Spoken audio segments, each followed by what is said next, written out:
অতিরিক্ত ব্যায়ামের পর আমাদের পেশিতে ব্যথা হয় কেন? Why do we experience muscle soreness after intense exercise? অতিরিক্ত ব্যায়ামের পর আমাদের পেশিতে ব্যথা হওয়ার কারণ হলো the reason for muscle soreness after intense exercise আর পেশি তন্তুগুলোর মাইক্রোটিয়ার্স ইন মাসেল ফাইবার্স। ব্যায়ামের সময় পেশি তন্তুগুলোতে ছোট ছোট ছিঁড়ে যেতে পারে, যা প্রদাহ সৃষ্টি করে এবং ব্যথা ঘটায়। Micro tears in muscle fibers, small tears may occur in the muscle fibers during exercise, which causes inflammation and pain. Lactic acid জমা। অতিরিক্ত ব্যায়ামের ফলে পেশিতে ল্যাকটিক অ্যাসিড জমা হতে পারে, যা পিএইচ কমিয়ে দেয় এবং পেশিগুলোকে সংবেদনশীল করে তোলে। Lactic acid accumulation. Intense exercise can cause lactic acid to accumulate in the muscle, which reduce the pH and makes the muscles sensitive. প্রদাহ। ব্যায়ামের ফলে পেশিগুলোতে প্রদাহ হতে পারে, যা ব্যথার অন্যতম কারণ। Inflammation. Exercise can cause inflammation in the muscles, which is one of the causes of pain. উদ্ভিদের শ্বাস-প্রশ্বাস প্রক্রিয়া পরিবেশের উপর কিভাবে প্রভাব ফেলে? How does the respiration process in plants affect the environment? উদ্ভিদের শ্বাস-প্রশ্বাস প্রক্রিয়া পরিবেশের উপর নিম্নলিখিতভাবে প্রভাব ফেলে। The respiration process in plants affect the environment in the following ways. Oxygen গ্রহণ ও কার্বন ডাই অক্সাইড নির্গমন। উদ্ভিদ শ্বসনের সময় অক্সিজেন গ্রহণ করে এবং কার্বন ডাই অক্সাইড নির্গমন করে, যা বায়ুমণ্ডলের গ্যাসীয় ভারসাম্যকে প্রভাবিত করে। Oxygen uptake and carbon dioxide emission.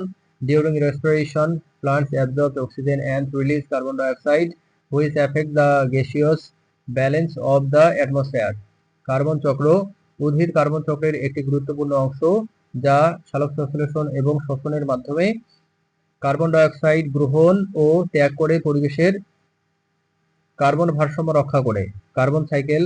Plants are an important part of the carbon cycle, which maintains the carbon balance of the environment by absorbing and releasing carbon dioxide through photosynthesis and respiration. তাপমাত্রা নিয়ন্ত্রণ। শ্বসন প্রক্রিয়ায় উদ্ভিদ তাপ নির্গমন করে, যা স্থানীয় তাপমাত্রা নিয়ন্ত্রণে সাহায্য করে। Temperature control. Plants emit heat during the respiration process, which helps in controlling the local temperature. শীতকালে আমাদের শরীর কাঁপে কেন? Why does our body shiver in winter? শীতকালে আমাদের শরীর কাঁপে কারণ our body shiver in winter because তাপ উৎপাদন। কাঁপুনি একটি স্বাভাবিক প্রক্রিয়া যা পেশিগুলোর দ্রুত সংকোচন ও প্রসারণের মাধ্যমে তাপ উৎপন্ন করে এবং শরীরকে গরম রাখতে সাহায্য করে। Heat production. Shivering is a normal process that generates heat through rapid contraction and expansion of muscles and helps to keep the body warm.